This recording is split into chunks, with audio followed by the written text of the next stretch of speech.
Hey, this is Anthony Davis with Shapeshift Wellness, and today we're going to be talking about the front functional line.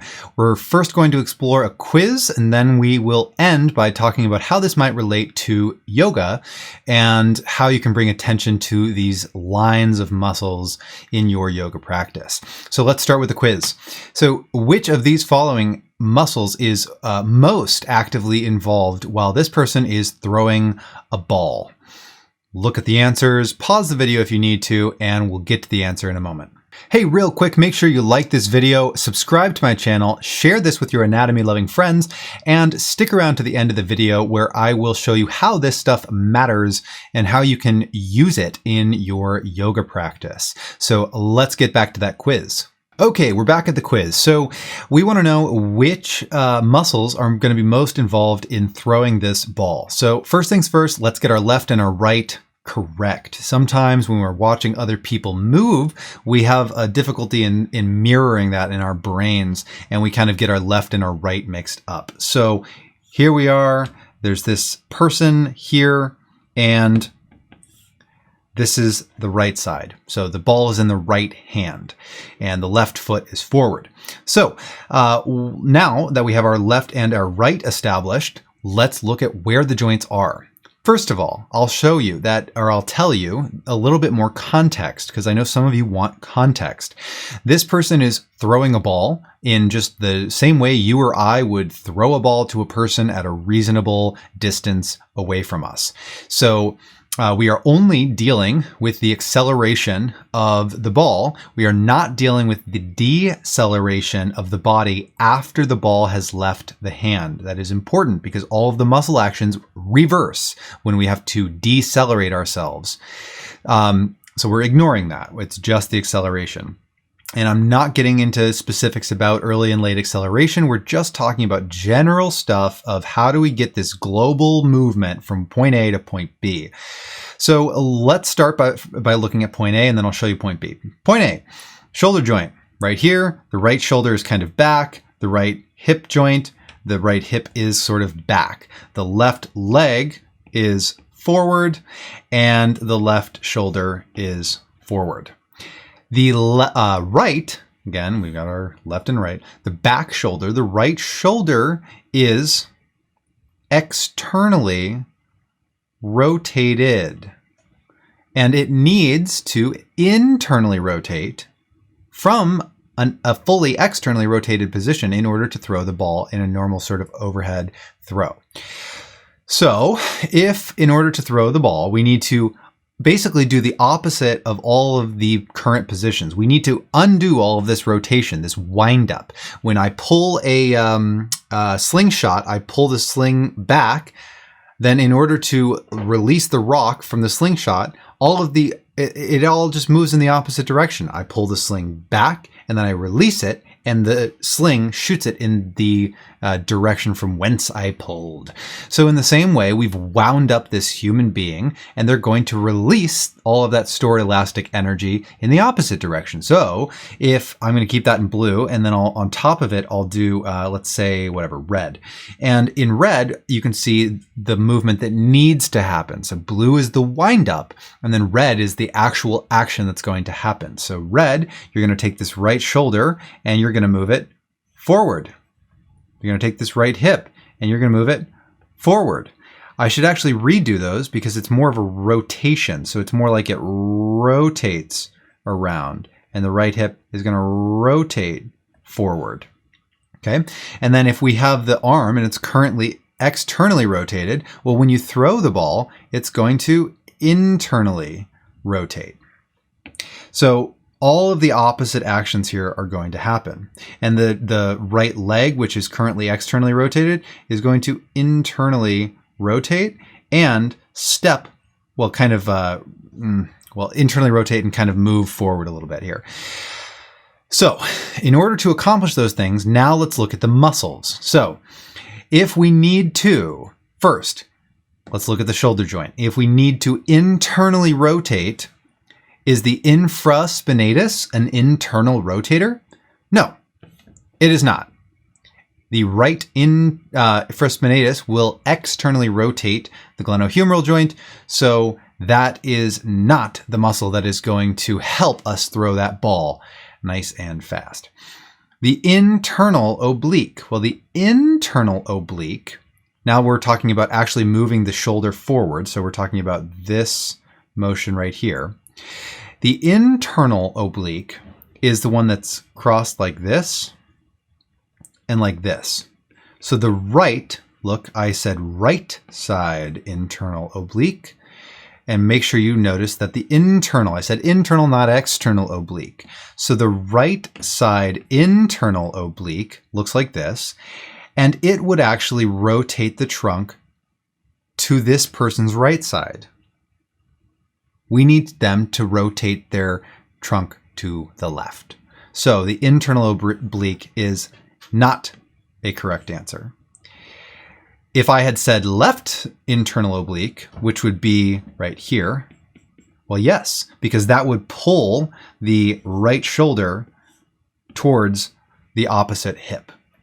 Or if I had said the right side external obliques, then that would also be correct because that would pull the right shoulder again, towards the opposite hip. That's a lot of red. Sorry.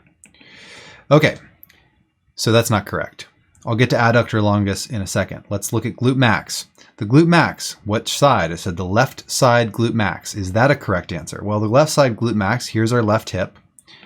Well, in order to pull the right shoulder forward, first of all, I'm going to get rid of some of these arrows. There's a lot of clutter, so let's clear the board and let's look at this glute max from scratch. In order to pull the right shoulder forward and around, we're going to be using what's called the, you could call it the front functional line on the right side, or another similar line is the anterior oblique sling, or the anterior oblique kinetic chain. These are a lot of names for essentially the same stuff. And all that is saying that there is a bunch of musculature here, and then down, and then into here. And all of that musculature is going to connect like one big, huge muscle to pull the right shoulder around this way. And the leg here, the knee essentially serves as an anchor point. Well, really the foot serves as an anchor point that pulls the right shoulder towards it because the foot is planted. If that's the case, then the opposite side, posterior oblique sling, or posterior, or you would say the back functional line, needs to lengthen, needs to give way so that the front side functional line or the front side anterior oblique sling can contract. So the left glute, if the right, if this line here that I've drawn, all of this, if that needs to contract, then look how it crosses the front of the left hip. Well, then the back of the left hip needs to relax so that the right front functional line can contract. In other words, the left butt cheek needs to relax so that the left adductors and the front side of the hip and the right obliques, the external obliques, can contract over it. Okay? The back of the left hip is lengthening. The front of the left hip and the inside of the left hip are getting shorter in this movement. So in that case, we can cross off the left glute max. If you consider deceleration after you've released the ball from your hand, then yes, of course, you need to catch your weight in your front leg. If you throw the ball and your left foot is forward, you catch your weight like you're falling towards your left foot. So yeah, then the glute max would be active, but not while you're throwing, especially not if you're throwing really fast and you really need to get that ball whizzing. Then you're sort of in a free fall moment. So your left glutes are not really supporting you until you release the ball and then you catch your weight. Okay? This is why we're ignoring deceleration. Now, let's look at it on an anatomy. Actually, before I get there, let's look at this from, let's look at the two pictures here. So I just want to show you this image. So essentially, the image on the right side of your screen is not perfect. I'm using a computer model to generate these images, and it is kind of tricky to get it perfect. So this isn't exactly what it would look like, but it proves the point. When you start, you wind up by, I'm going to use the navel, the belly button as a middle ground. So you expand by stretching the right shoulder out and stretching the inside of the leg forward. And then when you throw the ball, you're pulling the right shoulder towards the navel, and you're pulling the knee in towards the navel as well. So you wind up in the blue, right? This guy right here. You wind up here by stretching this whole line out, and then the other guy on the right side of your screen, instead of getting stretched out, it pulls in towards the center. Okay, now let's look at the anatomy. Okay, here we are. Same image essentially. We're just looking at the pecs right here, the rectus abdominus, and then the adductor longus muscle. So essentially all we have is what I already drew, which is that this muscle, and this muscle, in reality, act as though they are just one giant muscle. Okay? And so if they contract, they're going to pull the right shoulder towards the inside of the left knee, basically. Okay? Into the inside of the left thigh. The one thing that's left out of the front, this is called the front functional line. Okay? The one thing that's left out of this that I think is really important, and this is part of the anterior oblique sling, is the external oblique. And the right external oblique, so a lot of people answered that the obliques were part of this whole movement. And I deliberately tricked you by saying the right internal obliques, which would do the opposite. So the right external obliques is a correct answer to my original quiz. Because if we look at the motion that this causes, then we can see, come on, here we go, there. So you see how when the obliques contract, it pulls the right shoulder forward. So here we are in our neutral position. And then if the external obliques contract, it pulls the right shoulder forward. Cool. So here we are back to neutral, and then it pulls the right shoulder forward. Cool. So if you can imagine that the pecs are drawing the arm with it, and that the inside of the thigh is pulling the pelvis towards the inner left knee, then we have this full picture of a full line of muscles that all contract to allow this giant movement. So I hope you can see how many muscles work together in order to accomplish this movement, how the leg, surprisingly, can help to pull the shoulder and throw a ball forward. And that sometimes the muscles that we think of, like I threw infraspinatus in there because it's a rotator cuff muscle, and you think, oh, throwing, rotator cuff, done, easy answer, A. Well, it's the wrong rotator cuff muscle. It's an external rotator. And in order to throw the ball, we need to whip from an externally rotated position, but we need to actually perform the action of internal rotation. Okay. A last caveat for those of you who have really advanced anatomy training and you're sitting here you're saying, well, that's not quite right. And this is not quite right. A lot of muscles are working, and some of the muscles that I said aren't working are actually working at different phases of the throwing activity. So when you actually wind up, when you're throwing your arm behind you, so when you take that initial, kind of winding up thing, yeah, the infraspinatus is totally externally rotating you, Yeah, the glutes are totally contracting to do that. Or during deceleration, after you've released the ball from your hand. Yeah, you totally catch yourself on your left glute.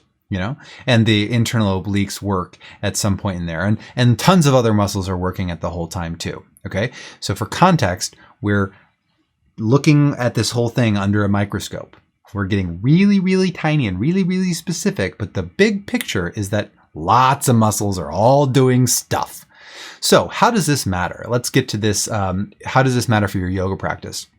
in yoga, if you were to, we like to draw awareness to our bodies. So if you're doing a yoga pose, like a lunge, a twisted lunge, then just bring attention to that. You know, we usually place, you know, for example, the right elbow on the left knee. Well, maybe take your hand to the inside of the left knee and just push there and push and see how by exerting force in your hand into the inside of your left knee and pushing them together, the contraction, the feeling of contracting the inner left thigh in that case into the right hand generates power along this line, this front functional line or anterior oblique sling. And you can draw awareness to the fact that, wow, my effort in my hand really is connected to my effort in my knee. And it's you can feel it. And so this is not necessarily a way to teach people the right way versus the wrong way to move, because that is really a contentious subject. It's more so to bring awareness, because yoga people, we like to bring awareness to our body, and it's fun to learn about our body. And it's fun to see that when you use your hand, you're using your knee, and this long chain of muscles is all working together to create a global movement. And that when we learn anatomy and we learn isolated muscles, well, the pectoralis major is an internal rotator of the glenohumeral joint, and that's all it does. Well, I just made the argument with my anatomy quiz that the adductor longus, an adductor of the hip joint, is a glenohumeral muscle. Legitimately, that's a perfectly fine argument, because it does in the real world assist in the glenohumeral or your shoulder joint motions. Okay. I hope this wasn't too much into the weeds. I hope this wasn't too much detail. And for those of you watching who have advanced anatomy, I hope it wasn't too little detail. It's hard to strike the balance of trying to give you enough that if you really know a lot about this stuff, that you're not like, hey, you missed a lot of important stuff. And on the other hand, if you don't know anything about this stuff, that I didn't completely lose you within 2 minutes. So thank you. Questions, leave them in the comments. If you disagree with something I said, leave it in the comments. I'll make a follow-up video. And thank you for watching. I'll see you in the next video.